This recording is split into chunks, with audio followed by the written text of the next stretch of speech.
ఇక ప్రేమ పెళ్లికి సహకరించాడని ఒక వ్యక్తిని అతి కిరాతకంగా పెట్రోల్ పోసి దారుణంగా కాల్చి చంపారు కొంతమంది దుండగులు. సో దీనికి సంబంధించిన బిగ్ బ్రేకింగ్ న్యూస్ ని మనము బిగ్ టీవీ డిజిటల్ ఎక్స్క్లూజివ్ గా చూస్తున్నాం.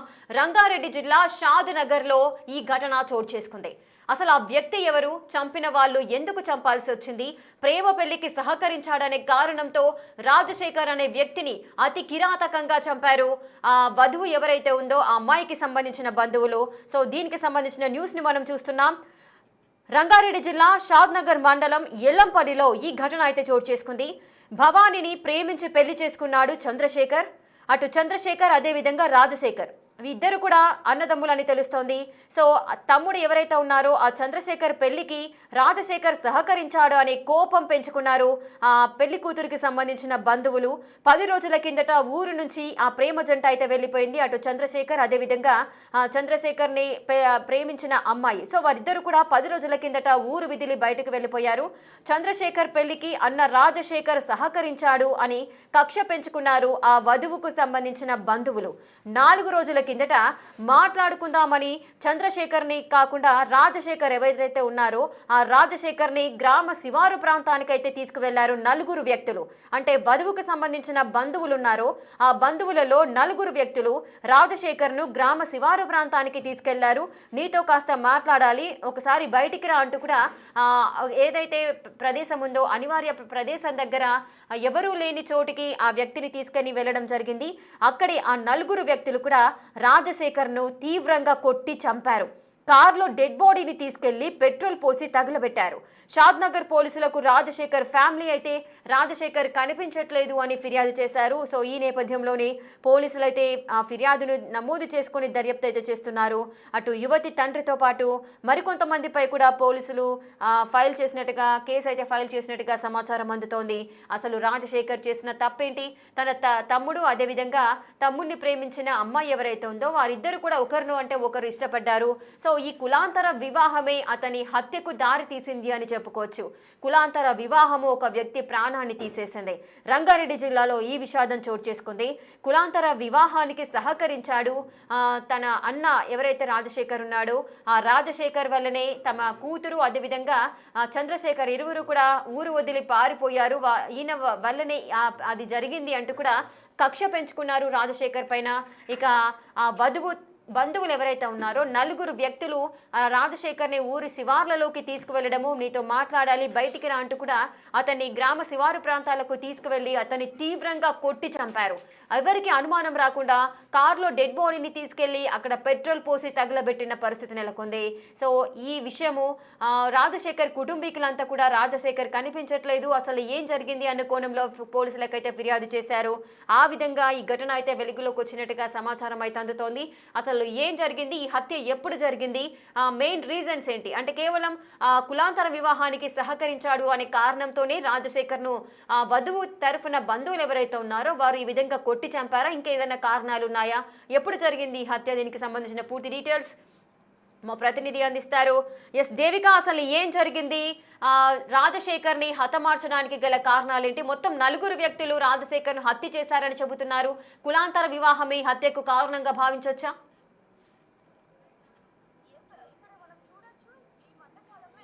కులాంతర వివాహాలకి కావచ్చు, లేకపోతే ఎవరైతే పెళ్లి చేసుకుంటారో వాళ్ళకి సహకరించినా సరే వాళ్ళు ఎంత దారుణంగా చంపబడుతున్నారు అనేది మనం గతంలో చూడడం జరిగింది. అదే ఘటన ఇప్పుడు వెలుగులోకి వచ్చిందని చెప్పొచ్చు. షాద్ నగర్ లో ఇటీవల కాలంలో ఒక వ్యక్తి కనిపించట్లేదు అంటూ కూడా పోలీసులకు ఇన్ఫర్మేషన్ రావడం జరిగింది. అతని రాజశేఖర్ మనం ఇప్పుడు విజువల్స్ లో కూడా చూడడం జరుగుతుంది. అయితే అంతకంటే ముందు యన్మంగడ్ల గ్రామ సమీపంలో రోడ్డు పక్కన ఒక పొదల్లో ఒక మృతదేహం పడేసి ఉంది. ఆ మృతదేహం కూడా సగం ఖాళీ ఉండటంతో కొంతమంది చుట్టుపక్కల వాళ్ళు అది చూసి పోలీసులకు ఇన్ఫర్మేషన్ ఇవ్వడం జరిగింది. అక్కడి నుంచి కథ వెలుగులోకి వచ్చిందని చెప్పొచ్చు. ఇక్కడ నుంచి చూసుకుంటే గనక ఎవరైతే ఈ వ్యక్తి ఉన్నాడో అతను రాజశేఖర్ గా పోలీసులు గుర్తించడం జరిగింది. అతను కుటుంబం ఏంటి ఎక్కడ అన్న కోణంలో పోలీసులు దర్యాప్తు చేపట్టినప్పుడు షాద్ నగర్ లో అయ్యప్ప కాలనీలో నివాసం ఉంటాడు. అతని తమ్ముడు చంద్రశేఖర్ ఆటో నడుపుతూ కూడా ఉపాధి జీవనం కొనసాగిస్తున్నాడు.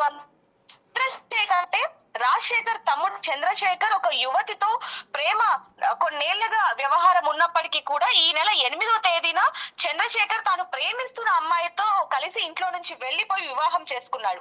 ఆ నేపథ్యంలో యువతి తల్లిదండ్రులు ఎంతగా వెతికినా, ఎక్కడ పోలీస్ స్టేషన్ కి కంప్లైంట్ ఇచ్చినా, లేకపోతే మొత్తం చుట్టుపక్కల గాని మొత్తం ఎంత వెతికినా కూడా ఎటువంటి ఆచూకీ దొరకపోవటంతో రాజశేఖరే తన కూతురు వెళ్లిపోవటానికి సహకరించాడు అంటూ కూడా కొంతమంది చెప్పటంతో కక్ష పెట్టుకున్న యువతి తల్లిదండ్రులు, సోదరుడు, కుటుంబ సభ్యులు వీళ్ళందరూ కూడా చంద్రశేఖర్ ఇంటికి వెళ్లి రాజశేఖర్ ఉన్నాడా అని కనుక్కోవటం, అదే విధంగా అంటే వీళ్ళిద్దరు లేచిపోయి అంటే పారిపోయి పెళ్లి చేసుకున్న తర్వాత ఎక్కడున్నారన్న ఆచూకీ కేవలం చంద్రశేఖర్ కే తెలుసు అంటూ కూడా, అంటే రాజశేఖర్ కే తెలుసు అంటూ కూడా కొంతమంది చెప్పడంతో రాజశేఖర్ కే ఈ విషయం తెలుసు, అతనే వీళ్ళకి సహకరించాడు అని చెప్పి యువతి కుటుంబ సభ్యులు, అన్నదమ్ములు అందరూ కూడా రాజశేఖర్ కి మాయమాటలు చెప్పి మీతో కొంచెం మాట్లాడాలి అని ఎవరు లేని ప్రదేశానికి కారులో తీసుకెళ్లి అక్కడే పొడిచి చంపడం జరిగింది. చంపిన తర్వాత ఎవరికి దొరకకూడదు, ఈ మృతదేహం కనుక దొరికితే మేము ఎక్కడ బయటపడతామేమో అని చెప్పి పొదల్లోకి తీసుకెళ్లి అక్కడ పెట్రోల్ పోసి మరి నిప్పంటించడం జరిగింది. ఇదంతా కూడా 13వ తారీఖు వెలుగులోకి వచ్చిందని చెప్పొచ్చు. పోలీసులు కూడా కేసు నమోదు చేసుకొని విచారణ చేపడుతున్న నేపథ్యంలో ఈ యువతి కిడ్నాప్ కేసు అనేది వెలుగులోకి రాగా ఈ హత్య కేసు అనేది బయటపడిందని చెప్పొచ్చు. కానీ కేవలం సహాయం చేశాడన్న కోపంతోనే ఇంత దారుణంగా చంపడం అనేది కూడా. దేవిక, ఎవరైతే హత్య చేశారో మరి వారిని పోలీసులు అదుపులోకి తీసుకోవడం జరిగిందా? విచారణ ఎంతవరకు వచ్చింది?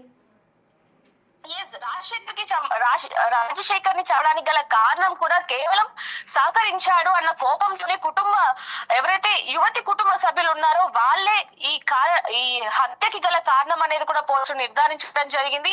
మృతదేహాన్ని కూడా కుటుంబ సభ్యులకు అప్పగించడం జరిగింది. ఇదంతా జరిగిన తర్వాత విషయాలన్నీ కూడా కుటుంబ సభ్యులందరూ కూడా చెప్పారు. ఇంకోటి ఇక్కడ ముఖ్యంగా చూసుకుంటే రాజశేఖర్ ఎటు వెళ్తున్నాడు, ఎవరితో మాట్లాడుతున్నాడు అనేది కూడా ముందు నుంచే నిఘా పెట్టారు ఈ యువతి తల్లిదండ్రులు అనేది కూడా ఇంటర్వ్యూలో తెలిసిందని చెప్పొచ్చు. ఏదైనప్పటికీ కేవలం సహకరించాడు అన్న అనుమానంతో ఇంత దారుణంగా చంపడం కరెక్ట్ కాదు అంటూ కూడా అక్కడ స్థానికులు కూడా చెప్పడం జరిగింది. అదే విధంగా పోలీసులు కూడా వాళ్ళని అదుపులోకి తీసుకొని అయితే ఇంట్రోగేషన్ చేస్తున్నారని చెప్పొచ్చు.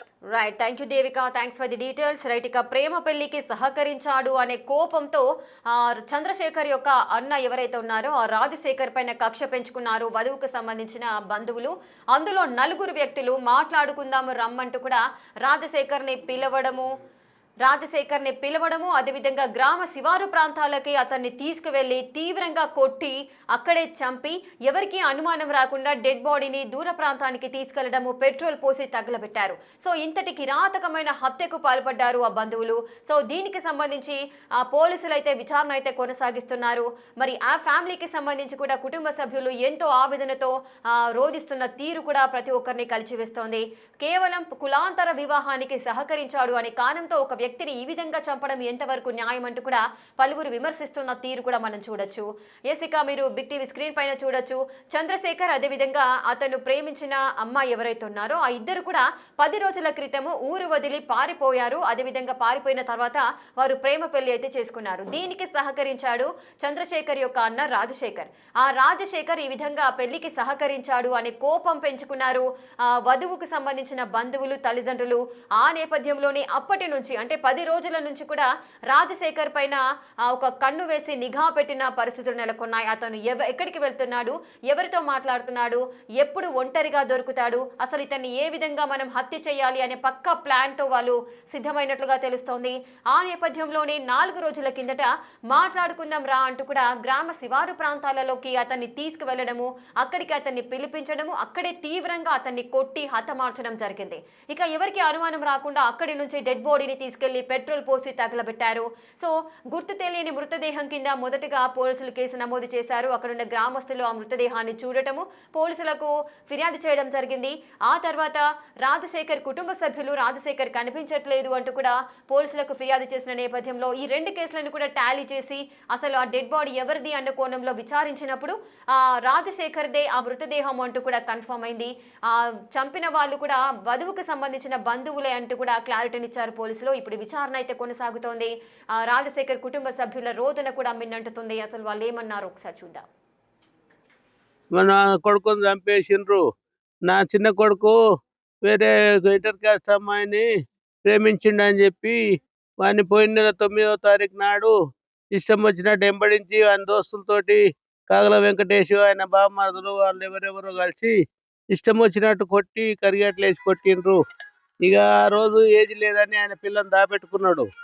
ఏజ్ లేకుంటే లేకపోయాని మేము కాపాడుకొని మా పిల్లానికి మేము బుద్ధి చెప్పుకున్నాము, ఇంట్లోకి తెప్పించుకున్నాం సార్.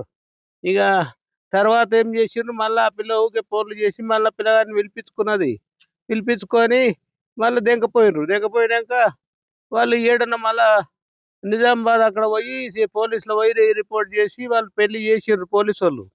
ఈడనేమో ఏజ్ లేదన్నారు, 16 ఏళ్ళు అన్నారు. ఆడనేమో సర్టిఫికెట్లు చూసి 19 ఏళ్ళు అని చెప్పి పెళ్లి చేసిండ్రు. ఈ షాద్నగర్ పోలీసు వాళ్ళు దాపెట్టుకొని ఇప్పుడు పిల్ల తండ్రి దగ్గరికి వెళ్ళి సపోర్ట్ చేస్తున్నారు వాళ్ళు. ఇప్పుడు ఆ రోజే ఏజ్ చూసి సర్టిఫికెట్ చూడకుండా గుడ్డోళ్ళా సార్ వీళ్ళు? పోలీసు వాళ్ళు అంతా గుడ్డోళ్ళా? వాళ్ళు గమనాథం పైసలు తీసుకొని కేసులు చేస్తే ఎట్లా చేయాలి? పైసలతోటి అయితే మరి మేము ఎట్లా బతకాలి బీదోళ్ళము? ఆయనతో పైసలు ఉన్నాయి, ఆయన దిక్కు తిప్పుకున్నాడు. మరి మా దిక్కు కావాలంటే మేము ఏం చేస్తాము? మా పిల్లలను కరియాట్లు వేసి కొట్టిండ్రు, ఎక్కడంటే అక్కడ కొట్టిండ్రు. వాళ్ళ పిల్లను నా పిల్లని అదే రోజు అడిగింటే అయిపోవు కదా సార్, ఏజ్ ఉందా లేదా అని అడగకుండా అట్లా చేసి బాగా కొట్టిండ్రు. మళ్ళీ నెల అయినాక ఇక ఈ పిల్లవాడు అంతా ఫోన్ రికార్డ్ చేసిండు మా రాజశేఖర్. ఫోను ఎన్నెన్నిసార్లు చేసింది, ఆ పిల్ల ఎన్నిసార్లు చేసింది, వీడు ఎన్నిసార్లు చేసిండు అని అంతా పోలీసు వాళ్ళకు మౌనబాద్ పోలీసు వాళ్ళకు చెప్పిండు.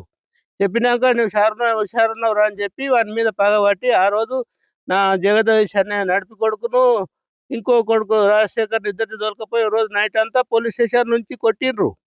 ఇక మౌందాబాద్ వాళ్ళు కొట్టిండ్రు, షాద్నగర్ వాళ్ళు కొట్టిండ్రు. మరి అసలు ఏమైంది సార్? ఆ పిల్ల ఇష్టం వచ్చింది. సరే మాకు అవసరం లేదని చెప్పి ఇద్దరం మాట్లాడుకొని నా పిల్ల దగ్గర రావద్దని నన్ను కొట్టనుండే, లేకుంటే నలుగురితో నా నోట్లు చూపియనుండే. అనవసరంగా నేను ఆయనకి ఇన్ఫర్మేషన్ ఇచ్చిన, శ్రీరాములని కానిస్టేబుల్ ఎస్ఐఓ ఆయనకి ఇచ్చిన, పిల్లకి ఇట్లా పోయేటట్టున్నదా, మీ పిల్లలు మీరు జాగ్రత్త పెట్టుకోండి అని చెప్పాక కూడా ఆయన లాపరవ చేసి మా మీద ఇట్లా చేస్తే, మమ్మల్ని చంపేస్తే మేము ఎవరు చెప్పుకున్నాను సార్? నా కొడుకును, అన్నం పెట్టే కొడుకును చంపేసిండ్రు. మరి నేను ఎవరికి ప్రభుత్వాలలో మా ఎస్సీలకు లేకుంటే మా కులాలకు ఇది కావద్దా సార్? మా కులాలు చాలా ఇది అయినాయి సార్. అన్నంత మాత్రం డబ్బు ఉంటే ఇంత అహంకారం ఎందుకు సార్ వాళ్ళకు? మేము ఎవరి దగ్గర వాళ్ళు కుల పిచ్చి ఎందుకు సార్ ఇంత? ఆ పిల్లకి చెప్పుకోండి, మా పిల్లగాడు అవసరం లేదు సార్ మాకు. మా కులం పిల్లలు దొరుకుతారేమో. ఆ పిల్లగాడు ఫోన్ చేయకుంటే పోకపోవు కదా. తొలిత 9వ తారీఖు నాడే పంచాయతీ దిగుతుండే ఆయన. శ్రీకాంత్ ఎస్ఐ అంటే ఆయన అందరినీ ఉరుకులాడి కొట్టిండు ఆయన. మరి ఆయనది ఏమిందో చూడండి. ఈ పోలీసు షాద్నగర్ ఉన్న వాళ్ళు మాత్రం మా 9వ తారీఖు నాడు మొత్తం ఆయనకు సపోర్ట్ చేసినందుకు ఇట్లా జరిగింది.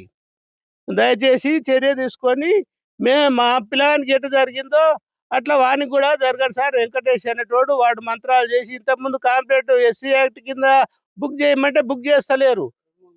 లెటర్ ఇచ్చిన, లెటర్ కూడా 13వ తారీఖు నాడు ఏఎస్పీకి ఇచ్చిన. ఇక ఎవరు కూడా పట్టించుకోకుండా దాన్ని డీలే చేస్తే ఇంత పని అయింది సార్. అదే రోజు పట్టించుకుంటే ఇంత కాకపోవు కదా సార్. ఊర్లో కూడా 5-6 మందిని ఎత్తుకపోయినరు. వాళ్ళు మొగలు లేరు, పిల్లలు లేరు.